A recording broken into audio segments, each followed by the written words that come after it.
Hello, good morning, everyone. Sorry for the delay. We had a little bit of technical difficulties this morning, but we're here, we're ready to go. Welcome to the webinar. My name is George Zarepski, and I'm your moderator, along with our other two founders, Candace and Mark Perea. Hello, guys. Good morning. Good morning. Good morning. All right, so today we're going to touch base on Kickstarter, give you some behind the scenes going ons that we've gone through and experienced with Kickstarter. We want to share that with you. How to find your IP address as you're setting up Aerēz, a podcast that we were in recently, and we want to introduce another Aerēz family member that some of you may have seen already. Before we get started, if you're watching live on YouTube, there's a chat box to the right or the lower right of this video that you can post your questions, and we'll answer it at the end of our 10-minute spiel here. And if you're watching the recorded version, please go ahead and leave your comments or whatever questions you have in the comment section, and we'll definitely get back to you on those. Or you can go to our website. We have a chat feature, the bottom right corner of our website, aerez.net. Go ahead and drop your question in there and leave your email, and we will get back to you as soon as we can. So let's jump into it. Candace, what do you have for us this morning? Well, I just thought we'd share a little bit of insight of things we've learned with launching our Kickstarter campaign. This is more for people who maybe have an idea out there and they're thinking about launching a Kickstarter. Just a couple of quick thoughts, things that we've learned. First of all, thank you. We have gotten some backers. We've got about 11 backers. So thank you to those of you who have made the effort to sign up and pledge or request a reward. So that's awesome. So basically, there's just three things that I was going to talk about. Number one lesson that we've learned so far is really to do the work ahead of time. So laying the groundwork with getting your marketing and your media contacts before you actually go into the campaign is really crucial. We thought we had a lot in place, but really I think as much work as you can put into it before you start really gets your message and your advertising out there.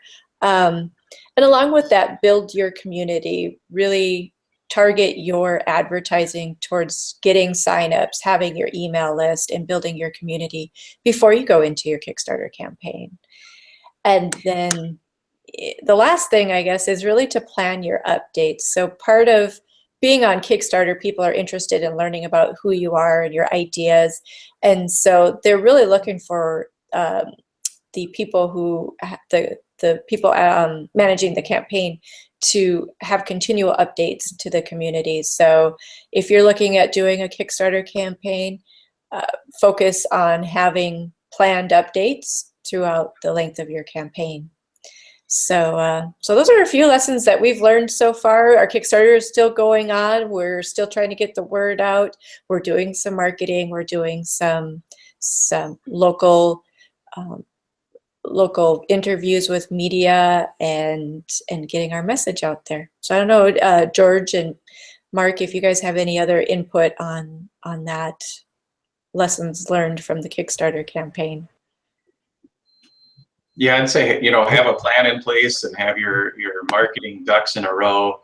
Like Candace said, really plan what your updates are going to be. So have a plan for, for us, we did a podcast, but we probably should have had, 3, 4, 5 of them lined up instead of just one.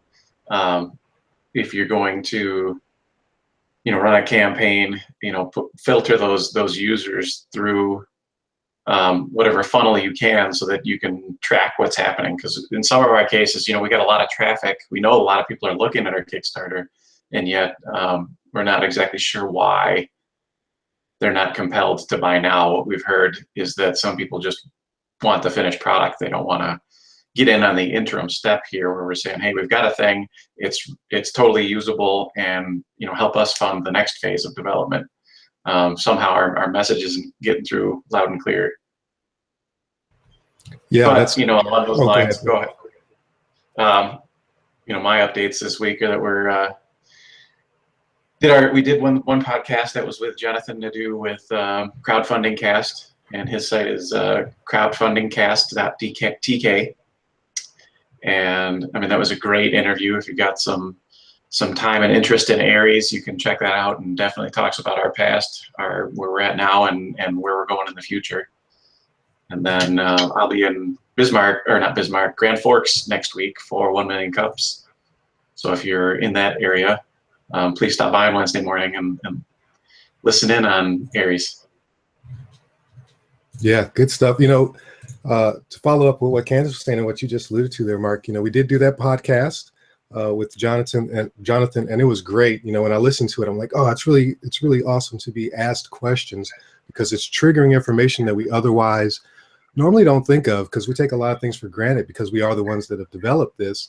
And so, you get lost in the forest. You can't see the trees from the forest, or forest from trees, however that one goes. But it was great to have somebody else that wasn't familiar with the product asking us questions about it.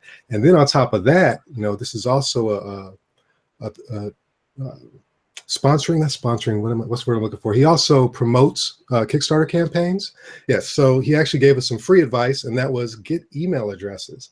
So as we were doing these advertisements in Facebook and so on, we were sending people straight to our Kickstarter page instead of kind of sending them to our own website, gathering their email addresses, and then sending them back out to the Kickstarter site. That way we have a direct line of communication with them that we otherwise wouldn't have. And even if they're not interested in the campaign, maybe they were just interested in buying flat out, or just keeping up to date with what was going on with the Aerēz product. So definitely some great info from Jonathan. We definitely appreciate him taking the time and letting us talk on his podcast. And we will put the link to that podcast in the description below. And it's also out on our Facebook channels. Let me see, what do we go into next here? Well, some of you may have seen already in our blog and on Facebook, we've added a new Aerēz member. So actually, you know what, Mark, I'm gonna put you under the bus here, because that's actually a story that we're telling that was from an experience that you had with your son, and it actually is kind of the onus of what started us down this Aerēz path. And I don't know if you've read the blog post completely yet. I know you guys are super busy, but basically we're just telling a story about the 4:30 in the morning finding. So I'll let you go ahead and tell that story, and for everyone else, that blog post and that article we put out there is just kind of explaining how Aerēz helps in that situation.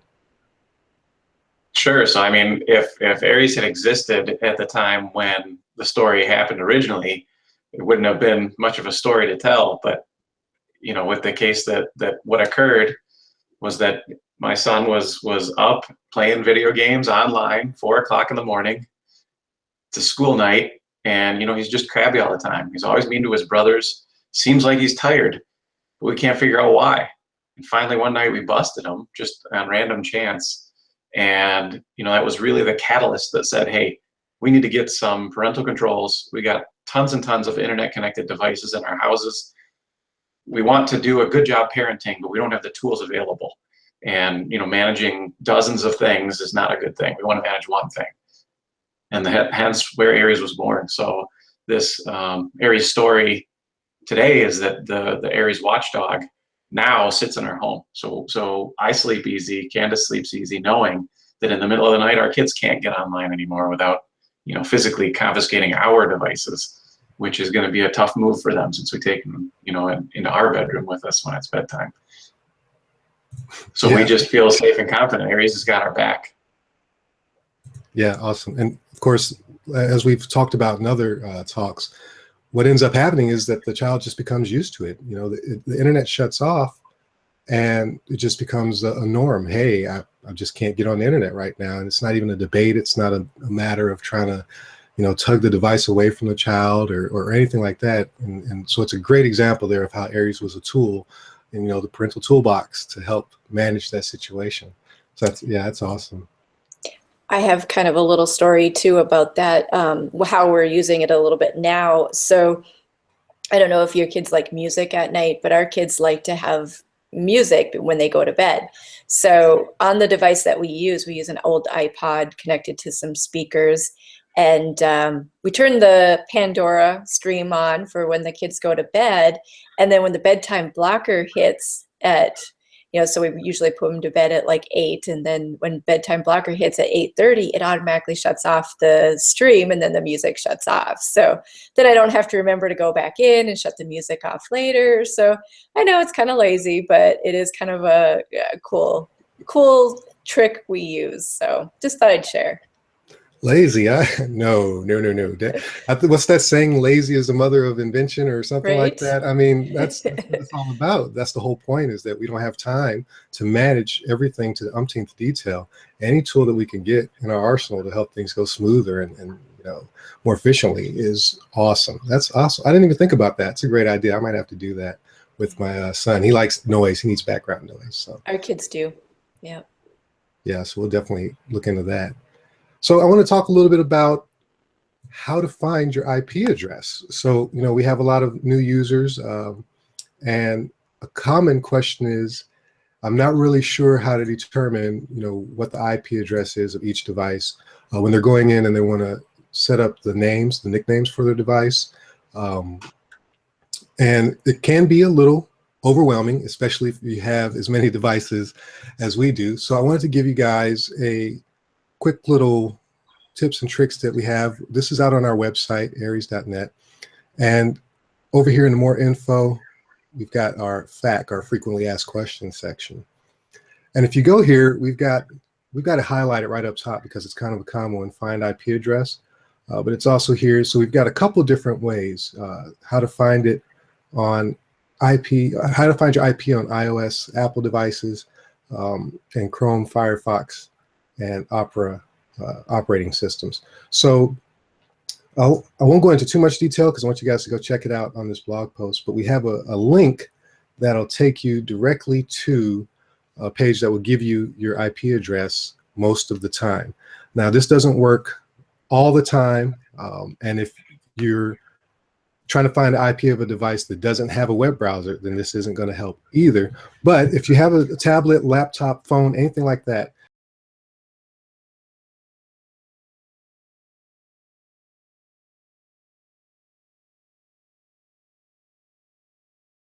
you just go to aerēz.net/IP, and it will give you this top one, which you can then find in your device listing.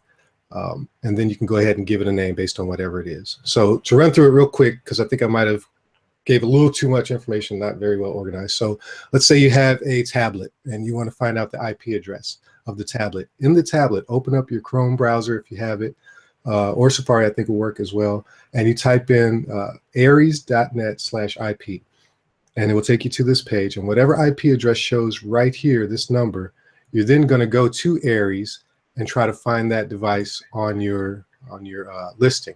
So that device was 244 for me. Let me switch over to my Aerēz window and see if I can find that on the list. So let me go to my device listing here. And we're looking for 244. Okay, well, this is already named. That's the device, but let's see if right here, there's the IP address 244. So when you go on the list and you find the IP, you can then go back and give it a name, whatever you want to name it up here. So I hope I didn't confuse everybody with that one, but that's one of the ways we could find the IP. But George, you could just show the devices screen again, and you can show like a different device that just has the IP. So before you've added a nickname, it'll show up something like this, where you see that 254 and 253. So those are the devices that haven't been nicknamed yet. And so, like George is saying, you can go in and say, oh, I wonder which device this one is that I'm holding in my hand. You go to aerēz.net/IP, and then you say, oh, this one's 253.